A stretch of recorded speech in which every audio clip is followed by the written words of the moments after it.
স্বামীরা নেরো আওর শরণ তোমার স্বামীরা নেরো আওর শরণ তোমার দূর করা সংসার নিকার স্বামীরা নেরো আওর শরণ তোমার। পলাদে তেওঁ স্বামীক প্ৰাৰ্থনা কৰিছে যে দূৰ কৰা সংসাৰৰ নিকা, এই সংসাৰত আমাৰ জীৱনত অহা যিবিলাক যন্ত্ৰণা নিকাৰ, হে স্বামী তোমাৰ শৰণ মই নেৰো, তুমি মোৰ সংসাৰৰ নিকাৰবিলাক নাশ কৰি দিয়া, দূৰ কৰা। বুলন্ত্ৰ প্ৰহ্লাদক উঠ উঠ তোৰ ভক্তিত ভৈলো মহাতুষ্ট। তোমাৰ ভক্তিত মই তুষ্ট হৈছো। আৰু তাৰপিছত ভগৱন্তই পলাদক আশ্বাস দি কি কৈছে, লয়ো বৰ তোৰ যেন মন বিধানুহে মোক দৰিখন। হেৰা পৰম ভক্ত পলাদ, তুমি মোক সন্তুষ্ট কৰিলা তোমাৰ ভক্তিৰ জৰিয়তে, এতিয়া মই তোমাক এটা বৰ দিব খুজিছো, তুমি বৰটো লোৱা। কাৰণ মই যেতিয়া অৱতাৰ হওঁ, মোক যোনে দৰ্শন কৰে তেওঁ দৰ্শনৰ বৃথা হ'ব নোৱাৰে, কাৰণ তেওঁ মই কিবা নহয় কিবা বস্তু দিবই লাগিব, কাৰণ মোৰ দৰ্শন কেতিয়াও নিষ্ফলে যাব নোৱাৰে। গতিকে মই তোমাক কৈছো, তুমি কেনেকুৱা ধৰণৰ বৰ লোৱা মোক খোৱা। আৰু সেই সময়ত 33 কোটি দেৱতা ব্ৰহ্মাকে আদি কৰি ভয়ত কম্পমান। তেওঁলোকে ভাবিছে যে পলাদে ভক্তিৰ বলেৰে প্ৰভু ভগৱন্তক এই ধৰাধামলৈ নমাই আনিলে, আৰু এতিয়া পলাদক বৰ দিব, হয়তো কি বৰ দিব তেওঁলোকে ভয়ত কম্পমান। কিজান ব্ৰহ্মলোকখনকে দি দিয়ে, ব্ৰহ্মাৰ ভয় হৈছে, শিৱৰ লোকখনকে কিজানি দি দিয়ে, শিৱৰ ভয় হৈছে, আৰু ইন্দ্ৰই ভয় কৰিছে কিজান ভক্ত পলাদৰ ভক্তিত সন্তুষ্ট হৈ মোৰ স্বৰ্গৰ ইন্দ্ৰখনকে যদি পলাদক দি দিয়ে। প্ৰত্যেকজন দেৱতাই নিজৰ নিজৰ স্বাৰ্থ সিদ্ধিৰ কাৰণে ভয়তে কম্পমান হৈ ভগৱন্তৰ ওচৰলৈ বা নৃসিংহৰ ওচৰলৈ আহিবলৈ ভয় খাইছে, পলাদক পঠাইছে। আৰু পলাদৰ ওপৰত সকলোৱে দৃষ্টি নিক্ষেপ কৰি আছে যে ভক্ত পলাদক এতিয়া ভগৱন্তই কি দিব, কাৰণ ভগৱন্তক যিজনে দৰ্শন কৰে সেই দৰ্শন বৃথা হ'ব নোৱাৰে, তেওঁ কিবা নহয় কিবা বস্তু গ্ৰহণ কৰিবই লাগিব। আৰু পলাদক সেইকাৰণে ভগৱন্তই কৈছে, লয়ো বৰ তোৰ যেন মন বৃথা নোহে মোক দৰিখন, মোক দৰিখন কৰা লোকৰ কেতিয়াও বৃথা হ'ব নোৱাৰে।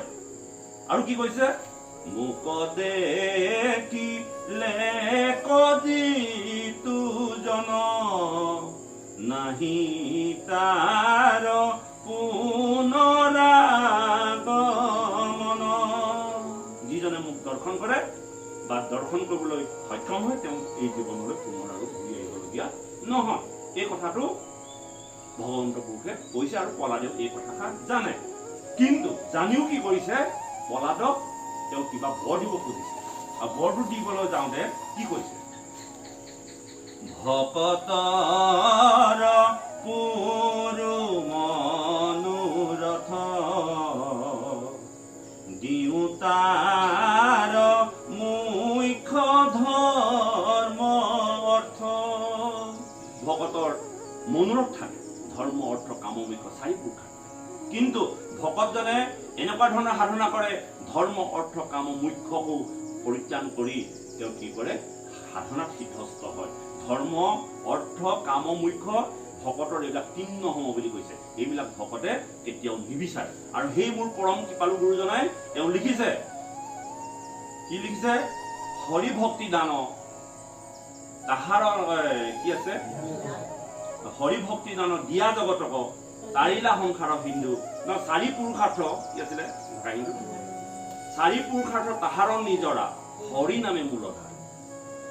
চাৰি পুৰুষাৰ্থ ধৰ্ম অৰ্থ কাম মোক্ষ এই চাৰি পুৰুষাৰ্থৰ নিজৰা একোটা একোটা নিজৰা আহে প্ৰকৃত মূলধাৰাটো কোন হৰিনাম আমি যিটো ধৰ্ম অৰ্থ কাম মোক্ষ চাৰি পুৰুষাৰ্থ সাধনৰ কাৰণে আজি ভকতসকল বলিয়া মুখ্য আছে তাত ধৰ্ম অৰ্থ কাম মোক্ষ মুক্তি পৰ্যন্ত এইবিলাক একোটা একোটা নিজৰা আহে সৰু সৰু পানী বৈ অহা নিজৰা আহে কি কৈছে চাৰি পুৰুষাৰ্থ তাহাৰৰ নিজৰা হৰিনামে মূলধাৰা কেৱল মূল ভৰ ভৰকে আহি থকা সুতিটো হ'ল হৰিনাম বাকী ধৰ্ম অৰ্থ কাম মোক্ষ এইবিলাক একোটা একোটা নিজৰা আমাৰ কৃপালু গুৰুজনাই নামঘোষাত উল্লেখ কৰিছে গতিকে তেনেস্থলত কি কৈছে ভকতৰ পুৰু মনোৰথ দিওঁ তাৰ মুখ্য ধৰ্ম অৰ্থ তোমাক কি মুখ্য লাগে ধৰ্ম লাগে অৰ্থ লাগে তুমি মোক কোৱা এইখিনি মই তোমাক দিওঁ কাৰণ তোমাৰ ভক্তিত মই সন্তুষ্ট হৈছো এই বুলি কলো ভন্ত বৰ দবাচন নবান চন্দ্ৰ পলাদ কুমাৰ এই বুলি কৈ পলাদক প্ৰলোভন দেখুৱাইছে ভগৱন্ত পুৰুষে এই লোৱা লোৱা তুমি মোক দৰ্শন কৰিলা তোমাৰ ভক্তিত মই দুষ্ট হলো তোমাক কি বৰ লাগে এই বুলি পলাদক প্ৰলোভন দেখুৱাৰ কাৰণে এতিয়া পলাদে কিন্তু এই কথাষাৰ জানি কোনো ধৰণৰ বাঞ্ছা নকৰি কি কৈছে পলাদে যথোচিত উত্তৰ দিছে এতিয়া নিৰ্গক যথোচিত উত্তৰ দিছে প্ৰশ্ন চাই উত্তৰ দিছে বৰ সাংঘাতিক প্ৰশ্ন দিছে এইবিলাক কথা বিশ্লেষণৰ প্ৰয়োজন কি কৈছে চাবলৈ পাছত কৈছে ভক্তি হে পৰমলাভ জানি বিষ্ণু কবু লন্ত হাঁহি বাণী পলাদে জানে ভক্তিহে পৰম লাভ বস্তু আৰু এই কথা জানি পলাদে হাঁহি হাঁহি নৰসিংহৰূপী প্ৰভু ভগৱন্ত জনাৰ্দনক তেওঁ হাঁহি হাঁহি ক'বলৈ ধৰিছে কি বুলি কৈছে জানো প্ৰভু পৰীক্ষা আমাক ইহেতু লীলাহে নবাক হে প্ৰভু তুমি মোক কি পৰীক্ষা কৰিছা তুমি মোক পৰীক্ষা লৈছা এজন ভকতক ভগৱন্তই যেতিয়া বৰ দিবলৈ লৈছে তেতিয়া পলাদে কৈছে তোমাক মই জানো ভকতীয়ে যে মহালাভ আৰু তুমি মোক প্ৰলোভন দেখুৱাই মোক কি পৰীক্ষা কৰিবলৈ লৈছে কাৰণ জগতৰ কৃষ্ণ ভক্ত হ'ল পলাদ আপোনালোকে চাব এজন ঘৰত যেতিয়া এজন মালিক থাকে তেওঁ ৪-৫টা চাকৰ থাকে আৰু সেই ৪-৫টা চাকৰে নিত্য নৈমিত্তিক যিমানখিনি কাম কৰে সেই কাম কৰাৰ ওপৰত মালিকজনৰ চোকা দৃষ্টি থাকে কোনজনে কেনেধৰণৰ কাম কৰিছে কোনজনে কিমান ভাল কাম কৰিছে বা কোনজনে কামত ফাঁকি মাৰিছে আৰু সেই সূত্ৰে ৬-৭জন চাকৰৰ পৰা সেই কামখিনি নিৰীক্ষণ কৰি মালিকজনে সেই অনুপাতে দৰমহা নিৰীক্ষণ কৰে হয়তো কোনোবা এজনক ফেচিলিটি বেছি দিব কোনোবা এজনক টকা বেছিকৈ দিব কোনোবা এজনক কম দিব কাম অনুযায়ী তেওঁ কি কৰিব সেই অনুপাতে তেওঁ দৰমহা নিৰীক্ষণ কৰিব বা দিব কাৰণ মালিকজনে চাই থাকে যে মোৰ কাম কৰা চাকৰসকলে কেনেধৰণে কাম কৰিছে ঠিক জগতৰ কৃষ্ণৰ আমি দাস সৰু দাস টানৰ দাস অৰ্থাৎ আমি প্ৰত্যেকে একোজন একোজন চাকৰ তেওঁ হৈ আমাক কাম কৰিবলৈ পঠাইছে আৰু এই কাম কৰিবলৈ জগতত আহি আমি কেনেধৰণে কাম কৰিছো ভগৱন্তই কিন্তু আমাৰ ওপৰত চোকা দৃষ্টি ৰাখি আছে যে মই কি কৰিছো আমি আজ্ঞা লৈ কৰ্মৰ কাৰণে আগবাঢ়িলো আৰু কৰ্মৰ কাৰণে আগবাঢ়ি যদি আমি কৰ্মত গাফিলতি কৰি মালিকক কওঁ হ'ল আপোনাৰ কাম কৰিলো কিন্তু ভগৱন্তই সেই কৰ্ম কিন্তু চাই আছে নহয়নে বাৰু আমি আধ্যাত্মিক দিশত আগবাঢ়ি আহিলো আজ্ঞা ললো মালিকৰ পৰা আজ্ঞা ললো যে তোমাৰ ভক্তি কৰ্ম মই কৰিবলৈ আগবাঢ়িম আৰু ভক্তি কৰ্ম কৰিবলৈ আহি মই ইয়াত ফাঁকি ফুকা মাৰি কামত চুৰ কৰি ক'ব লাগিছিলে এষা কলো এষা যেনে তেনে ফুংফাংকৈ কামটো কৰি পেলাই ক'লো সেই ৰাহুলদেই কাম কৰিছে কাৰণ যিজনে কৰ্মত ফাঁকি মাৰে সেইজনক মালিকে কেতিয়াও নাৰাখে তেওঁক কামৰ পৰা চাপাই দিব নিদিবনে বাৰু সেই মালিকজনে যিসকল চাকৰক ৰাখিছে যিজনে কৰ্মৰ ফাঁকি মাৰি আছে তেওঁ দৃষ্টিত কিন্তু ধৰা পৰি আছে তেওঁ প্ৰকৃততে মোৰ কৰ্মবিলাকক ফাঁকি মাৰি আছে আৰু সেই ফাঁকি মৰা কৰ্মীজনক তেওঁ চাকৰ লিষ্টৰ পৰা চাপাই কৰিব ঠিক সেইকাৰণে জগতৰ কৃষ্ণই প্ৰত্যেকজন আমাৰ প্ৰতি চোকা দৃষ্টি আছে আৰু সেই কথাটো পলাদে জানে তুমি মোক কিহৰ পৰীক্ষা লৈছা চব জানি আছা তুমি মই কেনেধৰণে ভক্তি কৰিছো মোৰ ভক্তিৰ তত্ত্বৰ কিমান উচ্চ শিখৰলৈ গৈছা তুমি সকলো জানা তাৰ পিছত তুমি মোক প্ৰলোভন দেখুৱাই কি কৰিছা পৰীক্ষা কৰিছা এতিয়া তাৰ পাছত কি কৈছে কি জানো প্ৰভু পৰীক্ষা আমাক ইহেতু বলিলা হেন বাক হেৰাম বাঞ্চে ফল তজু কৰি পিত্ৰ সিটো বাণী যাৰুনো হে ভিত্ৰ স্বামীৰা নেৰু আউৰ চৰণ তোমাৰ। তুমি মোক কি কৈছা? যিসকল লোকে কৰ্মৰ বিনিময় বিচাৰে, ফল বাঞ্চা, বাঞ্চে ফল তজু কৰি কৃত্ৰ, তোমাৰ কৰ্ম কৰি যিসকল লোকে ফল বাঞ্চা কৰে, মই সেই জাতি ভকত নহয়। তুমি মোক বেপাৰী বুলি ভাবিছা নেকি? বেপাৰীসকলে তেনেকে কৰে, মই এইটো কাম কৰি দিলো, এইটো ফল দিবা, মই এইটো কাম কৰিলো, এইটো ফল দিবা। কৈছে যে বাঞ্চে ফল তজু কৰি কৃত্ৰ সিটো বাণিজ্যাৰু নোহে ভিত্ৰ। বাণিজ্যাৰু মানে বেপাৰী, বাণিজ্য। মোক তুমি বেপাৰী বুলি ভাবিছা নেকি? যে মই তোমাক শৰাই এখন দিছো, প্ৰভু ভগৱান তুমি এইটো কাম কৰা, মই তোমাক আৰু শৰাই এখন আগবঢ়াইছো দেই, মোক চাকৰিটো হ'ব লাগে, তোমাক মই শৰাই এখন আগবঢ়াইছো দেই, আজি মোৰ ঘৰৰ দুৰ্গতি হৈছে, গৰুটো হেৰালে তুমি চাই দিবা। মই সেই ধৰণৰ ভকত বুলি ভাবিছা, মোক বেপাৰী বুলি ভাবিছা নেকি? পলাদে নিম অভ্যতি ধৰিছে। মই বাণিজ্যাৰু ভকত নহয় যে মই তোমাৰ কৰ্ম কৰি তোমাৰ পৰা মই কিবা আশা কৰি পেলাই তোমাক ফল বাচিম, ফল খুজিম। এইটোকে কৈছে যে জানা প্ৰভু পৰীক্ষা আমাক সিহেতু বুলিলা হেন বাক বাঞ্চে ফল তজু কৰি কৃত্ৰ সিটো বাণিজ্যাৰু নোহে ভিত্ৰ। সেইজন ভিত্ৰ মই নহয়, সেইজন মই চাকৰ নহয়, তোমাৰ কৃতকৰ্ম কৰি পেলাই মই তোমাৰ পৰা কিমান পৰিমাণৰ সুবিধা আদায় কৰিম, এনেকুৱা মই ভকত। পলাৰৰ ইমান দাবীদাৰকে কৈছে, আৰু আমাক সেইবিলাক কথা পলাৰৰ জৰিয়তে কৈছে। আমি কৰ্ম কৰিবলৈ যাওঁতে বিভিন্ন ধৰণৰ শৰাই সঁফুৰা দি যে ভগৱন্তৰ ওচৰত আমি বাণিজ্যাৰু অৰ্থাৎ বেপাৰী বুদ্ধি লৈ পেলাই ভক্তি কৰিবলৈ যাওঁ, এই কথাবিলাক কিন্তু ভগৱন্তৰ উপলব্ধি কৰে। নিষ্কামভাৱে কৰা তুমি, ভগৱানে তোমাক চাব। সেই কথাটোকে পাছত কৈছে, কি কৈছে? তোমাৰ কাম ভিত্ৰ আমি তুমিও নিষ্কাম মোৰ স্বামী। মই তোমাৰ অকাম অৰ্থাৎ কোনো ধৰণৰ কাম নোহোৱাকৈ মই অকামী ভকত কৰিছো, আৰু তুমিও মোৰ নিষ্কাম স্বামী।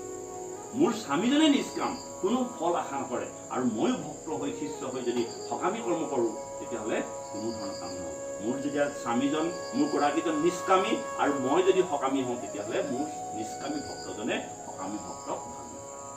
এই কথাখিনি মই আজি এই প্ৰসংগটো সেইকাৰণে আনিছো যে এই কথাখিনি যে আমি যে বেপাৰী বুদ্ধি লৈ যে ভকতক বা ভগৱন্তক যে ভজিবলৈ যাওঁ, এই কথাখিনি পলাদৰ চৰিত্ৰত প্ৰকাশ কৰিছে। এইবিলাক কীৰ্তন গাই থকা হয়, কিন্তু এইবিলাক বিশেষভাৱে বিশ্লেষণ কৰা নাযায়, নহয়নে বাপ? ক'লেনে বাপ যে মই বাণিজ্যাৰু ভকত নহয়, তোমাৰ কৃতকৰ্ম কৰি পেলাই মই যে কিছুমান আশা কৰিম, এই কথাটো আমাক কি কৈছে? গতিকে এই প্ৰসংগটো মই হে ৰাম হে ৰাম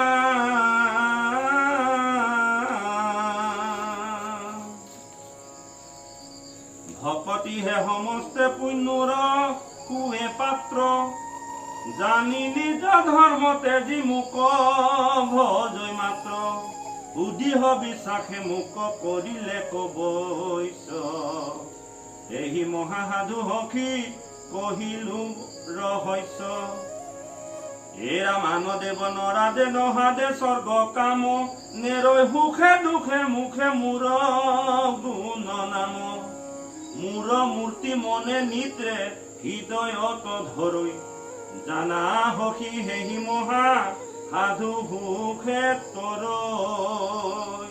সেইজনে সাধু, সেইজনে সুখত তৰে মোৰ মূৰ্তি হৃদয়ত ধৰি মুখত কীৰ্তন কৰি থাকে। কেৱল মোৰ স্বৰূপটো তেওঁ হৃদয়ত ধাৰণ কৰি কৃষ্ণ কৃষ্ণ বুলি তেওঁ আনন্দত উৎফুল্লিত হৈ খাওঁতে বওঁতে শুওঁতে কৰ্ম কৰি থাকোঁতে তেওঁ ঈশ্বৰৰ নাম গাই থাকে। সেইজনে হ'ল মোৰ সাধু। ভগৱানে স্বীকৃতি দিছে কোনজন সাধু, সেইজনে মোৰ সাধু বুলি কৈছে। কিন্তু আমি সেই সাধুজন যদি আমি বাস্তৱিক জগতত আমি বিচাৰিবলৈ যাওঁ, তেতিয়াহ'লে কাৰণ মই নিজে এইটো কৰিব পৰা নাই, সেই ভগৱন্তই সেইখন চাৰ্টিফিকেট দিব। আমি যদি সাধুসকলৰ মাজত ভাগৱতৰ মতে বোলে একাদশত এনেকৈ কৈছে তুমি এইটো সাধু নহয় যে, এইখিনি কিন্তু আমাক দায়িত্ব দিয়া নাই। আৰু যদি ভাগৱতৰ মতে মই হয় বা তেওঁ হয় বা তেওঁ হয়, তেতিয়াহ'লে তেওঁ উপলব্ধি কৰক যে মই সঁচাকৈ ভাগৱতে সাধুৰ যিটো লক্ষণ দিছে, সেই লক্ষণটো কিন্তু মোৰ গাত অলপ হ'লেও ফুটি উঠিছে, গতিকে মই ভগৱন্তৰ প্ৰিয় পাত্ৰ হৈছো। তাৰ তাৰ সংগে খেনাকে আমাকো কৰৈ বৈছ কোনো কোনো প্ৰাণ সখী কহিলো ৰহস্য জগতৰে ধৰ্ম কৰ্ম জানা নিচ কৰি ভকতৰ সংগৰৰে নোকনোহে হৰি আপুনি দেখিলা গোকুলত মহামতী বেবিচাৰি দুষ্টাদত গোপৰ যুৱতী কাম ভাবে কেৱলে ভজিলে মাত্ৰ মোক এতেকে পৰমসুখে পাইলা স্বৰ্গলোক।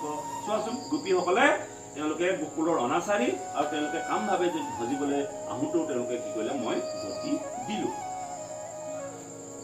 আননে দেখিলো বৰ্জ যুৱতী কহৰি ভৈলো বন্দী উদ্ধৱ গোপীৰ প্ৰেম জৰি। ময়ো সেই উদ্ধৱক কৈছে ময়ো বন্দী হলো গোপীসকলৰ প্ৰেম জৰি। কাৰণ ভগৱন্তক বান্ধিবলৈ হলে জৰিডাল হ'ব লাগিব প্ৰেম। গতিকে আমাৰ অন্তৰত যদি প্ৰেম ভাৱটো নোপজে তেতিয়াহ'লে ভগৱন্তক কেতিয়াও বান্ধিব নোৱাৰো। প্ৰেম নাই, প্ৰেম প্ৰেম বাক্যত প্ৰেম, কৰ্মত প্ৰেম, সদাচাৰত প্ৰেম, সকলোতে প্ৰেম ভাৱ উপজিব লাগিব। বোলে গদগদ তাচ্ছিল্য অহংকাৰ গদগদ ভাষাৰে যদি আমি ভগৱন্তক ভজিবলৈ আহোঁ সেই ভাৱ ভাষাৰে কিন্তু ভগৱন্তক সন্তুষ্ট নহয়। তোমাৰ বাক্যষাৰ শুনিলে যদি মোৰ অন্তৰত খংতি আহে, তুমি কোৱা বাক্যটো যদি মোৰ খেচেককে যায়গে, সেই বাক্যৰ মই যেতিয়া বেয়া পাইছো ভগৱন্তে আৰু বেয়া পাওঁ।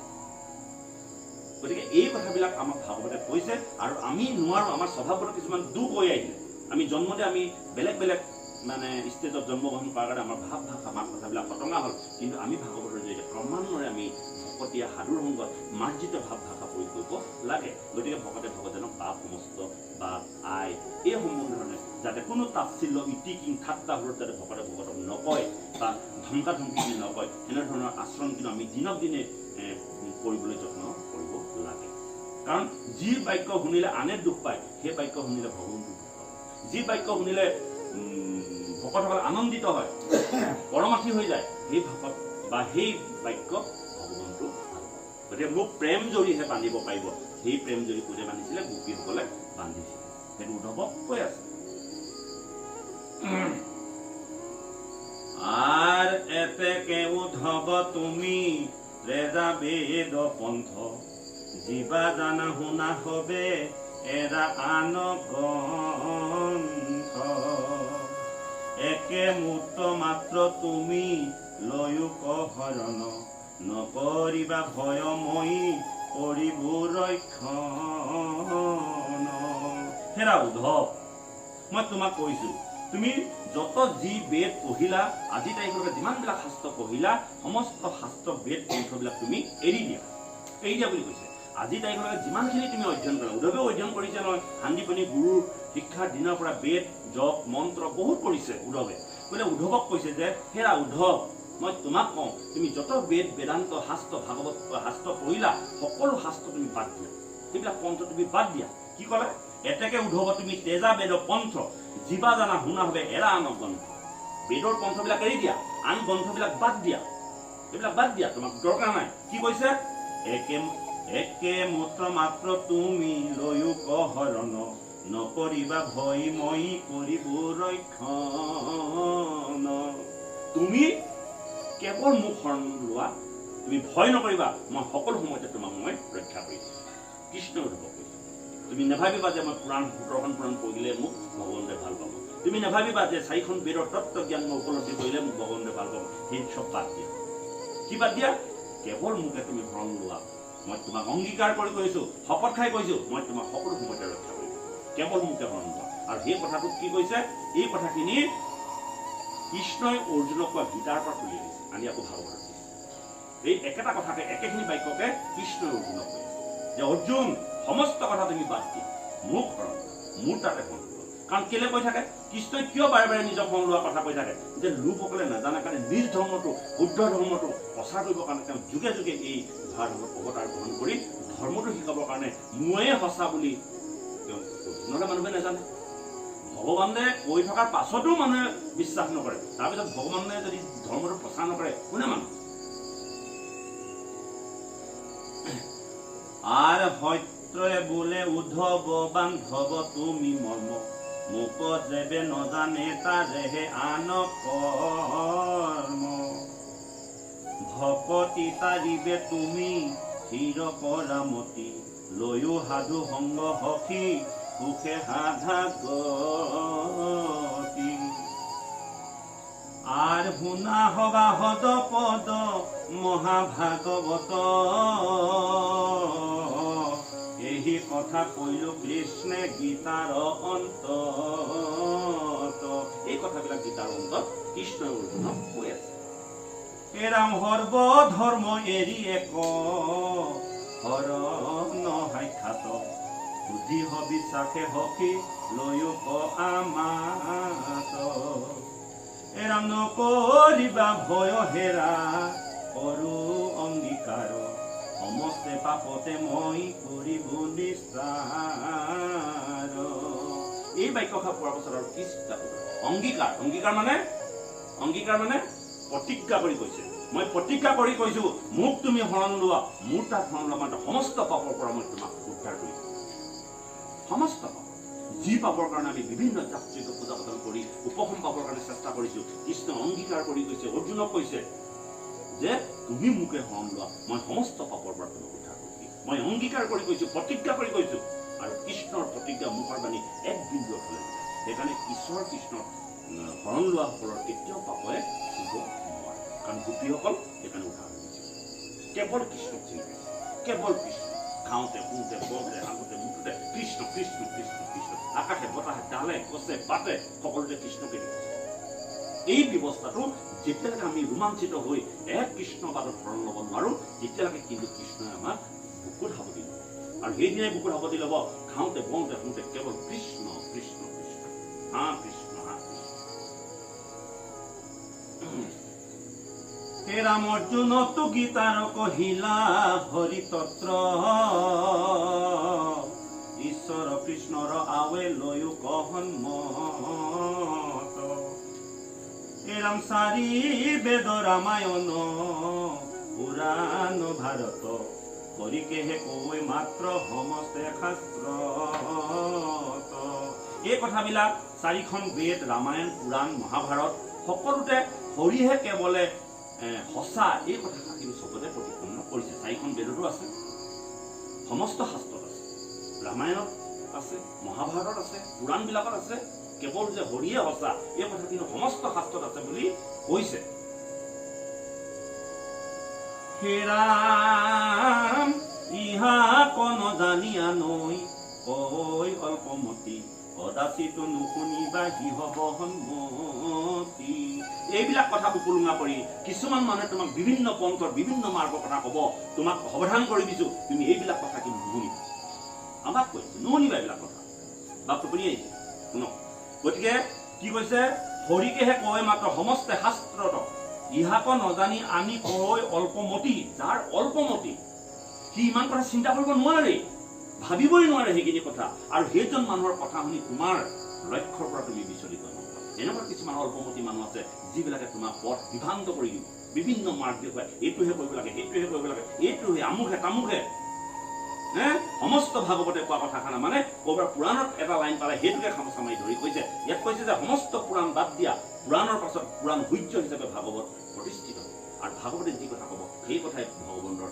মুখৰ বাণী সমস্ত শাস্ত্ৰ বাদ দিবলৈ কৈছো আৰু মই অংগীকাৰ কৰিছো সমস্ত পাপৰ পৰা মই তোমাক মুক্তি দিম যাৰ অল্পমতি যি মন্দমতি যি ডিপ্ৰেছনত ভুগি আছে হতাশা হৈছে নিজে নাজানে কোনটো ভৰিত কোনটো ঠাইত মই থিয় হৈ আছো আৰু তেনেবিলাক মানুহৰ কথা তুমি নুশুনিবা তোমাক লক্ষ্যভ্ৰষ্ট কৰাব তোমাক ভক্তি পন্থৰ পৰা তোমাক অন্য ঠাইলৈ লৈ গুচি যাব ইয়াত কৈছে চোৱা ইহাক নাজানি আনি কৰৈ অল্পমতি কদাচিতো নুশুনিবা কি হব সন্মতি সেইবিলাকৰ সন্মতিবিলাক তুমি নুশুনিবা হে ৰাম পাতকীৰো কৰ্ম আছে শুনি মৰি কিনে বলি যোগে গতি নাহি হৰি নাম বিনে তুমি পাতকীবিলাকৰ আৰু বহুত ধৰণৰ কৰ্ম আছে যিবিলাক কথা শুনিলে তোমাৰ ঘৃণ আহিব সেইবিলাক কথা মই তোমাক নকওঁ কলিযুগত কেৱল হৰি নামেহে যে তোমাক গতি দিব এই কথাখিনিকে তুমি জানি থোৱা হে ৰাম কৃষ্ণৰ নামেহে কৰৈ গতি তৰু গতি নামৰ মহিমা আৱে শুনিও সম্প্ৰতি